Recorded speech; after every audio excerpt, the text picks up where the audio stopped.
Gut, okay. Also die haben jetzt dann so ein Negativ produziert und was war dann der nächste Punkt? Das habt ihr kontrolliert, hast du kontrollieren müssen, ob das stimmt, ne? Und wie ging es weiter? Dann ging es also in der Weise weiter, dass dann schon mal kopiert werden konnte, die Abnahme zu uns kam und dann also die Freigabe durch mich erfolgte, wenn wirklich das alles einwandfrei war, vereinfacht ausgedrückt. Und das war dann schon der erste Druck auf 8 mm dann zum Überprüfen? Auf 16 wurde auf 16. dann also meist nochmal umkopiert, ja, diese Geschichte dann gleich. Und dann wurde von 16 mm natürlich auf den entsprechenden Kopiermaschinen schon produziert auf Super 8. Und die Bavaria hat zwischenzeitlich dann ein Verfahren entwickelt, das auf einer älteren Maschine, die nicht so schnell war, aber die auf 35 mm 4 Super 8 Streifen hatte, die dann später gesplittet wurden. Das war dann also auch zu überdenken, ein wenig langsamer, aber dafür statt 2 gleich 4 zu bekommen, 4 Super 8 Streifen. Und die mussten dann, denke ich mal, schon auch kontrolliert werden, ob die Farben, ob die Belichtung stimmt und so weiter. Ja? Und ob auch bei der Kopieren. Ja, das Ganze schon im Vorfeld. Das nennt sich Lichtbestimmung. Da sitzt also dann jemand an einem Gerät, das nennt sich Analyzer und steuert also Farbe und Gradation und all die Dinge, die halt erforderlich sind, schon auch ein bisschen in die Richtung der Super 8 Wiedergabe, die ja sich etwas anders darstellt als in einem großen Kino.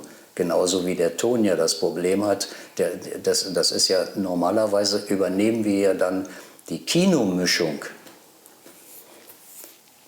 die dann auf Super 8 nicht ganz so toll wiederkommt. Und da hat man später im Verlauf der Zeit dann auch ein Verfahren gefunden, dass man das also etwas auf ein Level gebracht hat. Nicht mit so einem hohen Dynamikumfang, den eine Kinokopie hat. Und dann gab es ja noch andere, nicht mehr die Greifermaschinen, die mit der Perforation und dann tatsächlich eingetaucht sind, sondern dann gab es etwas schneller laufende Maschinen von der Firma Hollywood Film Company, die auch in der Steuerung von Szene zu Szene schneller waren. Obwohl sie schneller liefen, ist die Entwicklung so weit fortgeschritten, dass ohne diese berühmt-berüchtigten Schaltfelder, die bei einer normal laufenden Maschine entstanden sind, ganz schlimm früher im Schwarz-Weiß-Bereich, die konnte man deutlich erkennen, weil so schnell die Farbänderung auch in der Dichte, in allem, so schnell nicht erfolgt ist. Das hat also immer eine Winzigkeit gedauert und diese Winzigkeit waren manchmal sogar 2 sogenannte Schaltfelder, die etwas anders in der Belichtung ausgesehen haben, im Positiv dann, als der normale Verlauf der 24 Bilder pro Sekunde.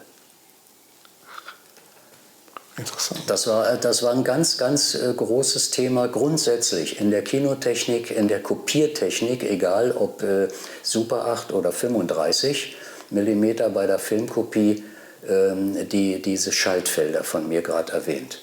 Weil es einfach so schnell nicht ging, das Umschalten von bestimmten Werten in eine andere Szene, die völlig andere Werte, wo völlig andere Werte erforderlich waren, war man technisch noch nicht so weit. Gab es noch andere Probleme in der Produktion? Das war es im Wesentlichen eigentlich. Wie liefst du mit dem? Vielleicht in Bezug auf Schrammen oder Flecken oder solche Dinge. Schrammen ist also in der Entwicklung erfolgt als in Negativherstellung schon, in Duplikatnegativen und auch im Original natürlich, dass die sogenannte Wetgate-Kopierung erfolgt ist. Man muss sich ja eine Schramme so vorstellen wie eine Vertiefung. Und am Vorbeilauf an dem Fenster, an dem Bildfenster, Im Lauf der Maschine läuft dann mit Feuchtigkeit, um nicht zu sagen Nässe, es heißt zwar Wetgate, aber die Feuchtigkeit läuft in diese Schramme. Nur in dem Moment, wo der Film dieses Fenster passiert, dieses Wetgate passiert, und dann sieht man die Schramme nicht oder deutlich gemildert. Interessant. Und wie ist es mit dem Ton? Also ihr habt ja dann quasi den Lichtton gehabt vom Kinofilm, das war ja Usus. Und auf der anderen Seite habt ihr aber Magnetton gehabt auf der Super 8 Kopie. Weil aber der Platz wäre ja so weit wie die Schrift, nicht? Die wäre ja gar nicht mehr möglich gewesen. Ja, vor allen Dingen war es ja auf der Projektorentechnik der Magnetton, das Maß der Dinger. Ja. Aber die Magnettonspur musste ja auch aufgebracht werden. Hat es dann das Kopierwerk gemacht, gehe ich mal von aus. Teilweise hatten wir es sogar dann schon vom Werk so geliefert bekommen. Dann gesplittet auch, natürlich, musste ja sein, sowohl als auch. Wir haben es also, das war natürlich auch fürs Kopierwerk bequemer. Aber richtig ist also, was du sagst, dass im Wesentlichen das vom Kopierwerk dann aufgetragen wurde. Und den Ton hat dann wer aufgetragen? Also die Bespielung des Films? Weil der musste ja dann erstmal, also wenn dann quasi der 35 mm Film in 4 Streifen rauskam, dann musste erstmal durchgeschnitten werden. Dann kam wahrscheinlich vom Ablauf her die Magnettonspur drauf, gehe ich mal von aus. Ganz genau so ist es, jawohl. Und dann der Ton. Jawohl. Und der Ton wurde dann auch von Geier drauf gespielt zum Beispiel? Ja. Okay. Ja, die haben in der Tontechnik auch, egal welche Firma, war das also technisch problemlos. Gab es trotzdem manchmal Ausschuss, weil irgendwie eine Maschine dann nicht so funktioniert hat? Oder? Völlig problemlos, was das anbelangt war. Da gab es also keinen Ausschuss im klassischen Sinne. Letztendlich nur möglich bei der Entwicklung. Das durchläuft ja diverse Bäder, bis der Trockenprozess beginnt. Und da kann es mal zum Maschinenstillstand kommen. Ist es auch hier und da mal. Das ist dann Ausschuss. Okay, aber das ist gering, relativ gering. Nur es darf beim Originalnegativ nicht passieren. Weißt du, wie viel Material Marketingfilm da letzten Endes produziert hat? Oder im Umkehrschluss, wie viele Filme oder Filmrollen hat ein Marketingfilm dann so pro Monat produziert, über den Daumen gepeilt? Das habe ich nie umgerechnet, weil ich weiß einfach nur noch aus der Kopierzeit, als ich noch bei der Mosaikfilm im Kopierwerk tätig war, dass wir da einen Rekord hatten, 1 Million Meter Super 8 im Monat. 1 Million Meter Super 8 im Monat. Allerdings im 3-Schichtbetrieb, rund um die Uhr. Ach so, diese 1 Million Meter? Die war bezogen auf alle, auf die alle. Gesamtauslastung der Super 8-Abteilung. Ah ja, okay, gut. Bezogen auf Porno noch, bezogen auf Marketingfilm und weiß jetzt nicht, für wen wir noch gearbeitet haben. So, das ist jetzt eine Aufgabe für euch, liebes Publikum. Rechnet mal durch. 1 Million Meter im Monat geteilt durch 120 Meter. Wie viele Rollen sind das dann quasi umgerechnet? Und das Mitte der 70er Jahre. Das war ja noch nicht mal die Hochphase. Das wurde ja dann später schon noch ein bisschen mehr. Also ging ja noch hoch, ne? Ja. Bevor es wieder abwärts ging.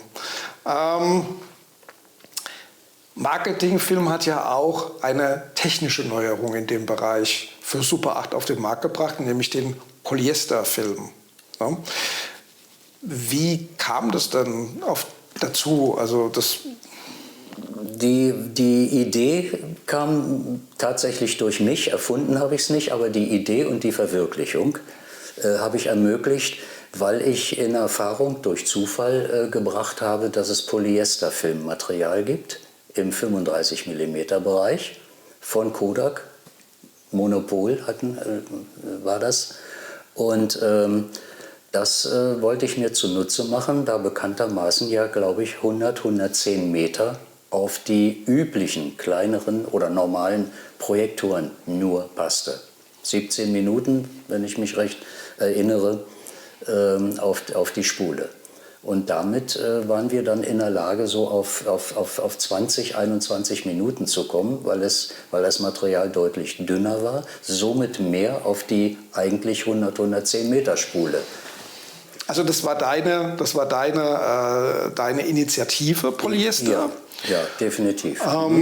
Und der Vorteil war ja weniger Materialfülle auf der Spule, robuster war es. Ich glaube, Marketingfilm hat ja damit Werbung gemacht, dass eher der Projektor kaputt geht als der Filmstreifen. Das ist da war, wahr. glaube ich, sowas. Das ist wahr.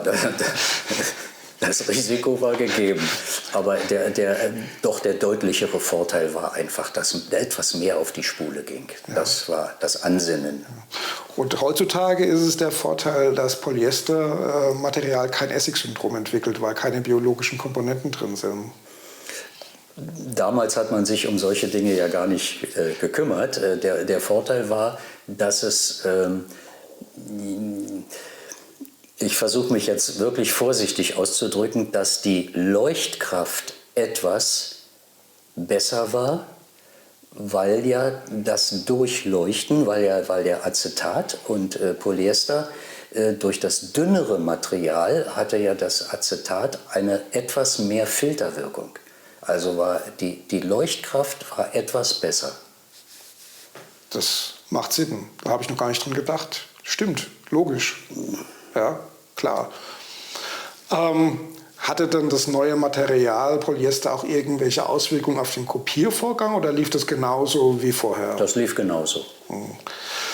Dann hat Marketingfilm ja Werbung gemacht mit dem Opticolor-Siegel.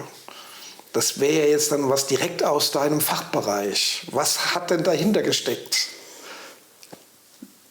Da müssen wir jetzt bitte stoppen. Warum? Das ist eine reine Marketinggeschichte gewesen. Ja, ist doch völlig in Ordnung.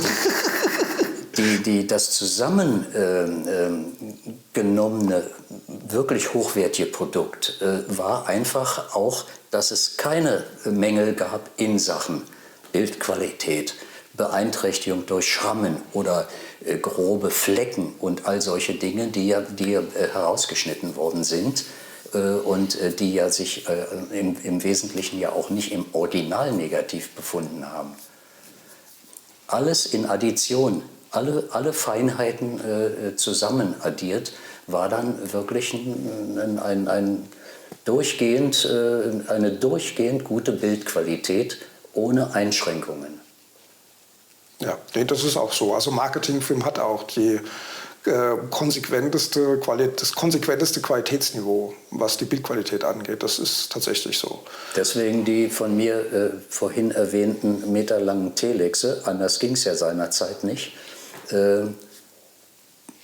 Das war wirklich langwierige, intensive Arbeit. A, die Notizen dazu zu machen, wo welche Fehler sind und das dann zu Papier zu bringen und dem Kopierwerk zu übermitteln.